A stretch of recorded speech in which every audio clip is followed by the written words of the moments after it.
أعوذ بالله من الشيطان الرجيم. بسم الله الرحمن الرحيم. والذين اجتنبوا الطاغوت أن يعبدوها وأنابوا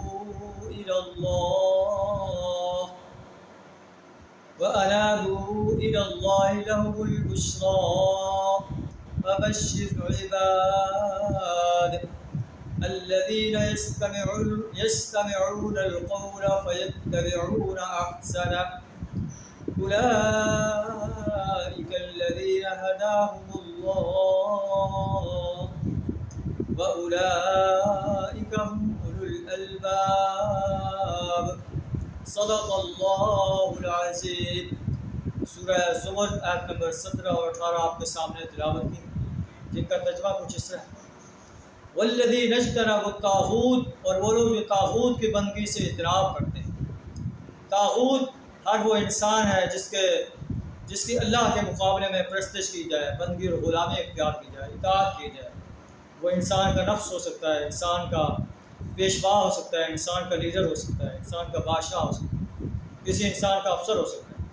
اللہ ہمارے جو طاغوت کی بندگی سے اجتناب کرتے ہیں کہ ان کی عبادت کی جائے، وَأَنَابُوا إِلَى اللَّهِ، اور اللہ کی طرف رجوع کرتے ہیں، لَهُمُ الْبُشْرَىٰ، ان کے لیے خوشخبری ہے.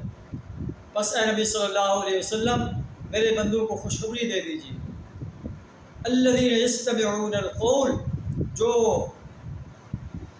اب اللہ کے بات کو غور سے سنتے ہیں، فَيَتَّبِعُونَ أَحْسَنَهُ، اور حسین بات کی اتباع کرتے ہیں. أُولَٰئِكَ الَّذِينَ هَدَاهُمُ اللَّهُ، یہ وہ لوگ ہیں جنہیں اللہ نے ہدایت دی. وَأُولَٰئِكَ هُمْ أُولُو الْأَلْبَابِ، اور یہی عقل والے انسان ہیں. اس کے برعکس جس پر اللہ کا عذاب حق ہو چکا ہے، اللہ کے عذاب کا فیصلہ چسپاں ہو چکا ہے، جو طاغوت کی بندگی کر رہے ہیں، کیا آپ أَفَأَنْتَ تُنْقِذُ مَنْ فِي النَّارِ، کیا آپ ایسے انسانوں کو بچا سکتے ہیں جو آگ میں گر چکے ہیں؟ اس کے برعکس لَٰكِنِ الَّذِينَ اتَّقَوْا رَبَّهُمْ، لیکن وہ لوگ جو اپنے رب کا تقوی اختیار کرتے ہیں، اپنے رب کی نافرمانی سے بچتے ہیں. لَهُمْ غُرَفٌ مِّن فَوْقِهَا غُرَفٌ مَّبْنِيَّةٌ، ان کے لیے بلند عمارتیں ہیں، منزل پر منزل بنی ہوئی.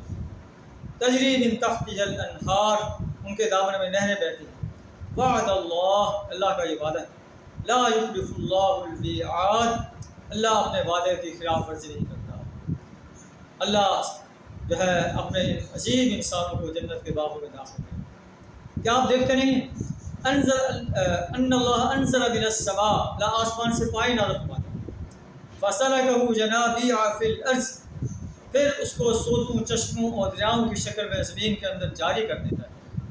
ثم یخرج به زرعا مختلفا الوانہ، پھر اس سے مختلف قسم کی کھیتیاں پیدا کرتا ہے. ثم یہیج فتراہ، پھر وہ پک جاتی ہیں، پھر وہ زرد پڑ جاتی ہیں. ثم یجعلہ حطاما، پھر وہ بھس بن جاتی ہیں.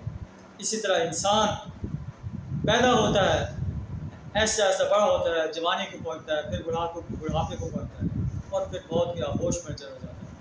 جس طرح زمین پر اگنے والی نباتات کو ثبات نہیں ہے، اس طرح پیدا ہونے والے انسان کو بھی ثبات نہیں ہے. اسے بھی آخرکار اللہ کی عدالت میں جانا ہے اور اپنی زندگی کے ایک ایک لمحے کا حساب دینا ہے.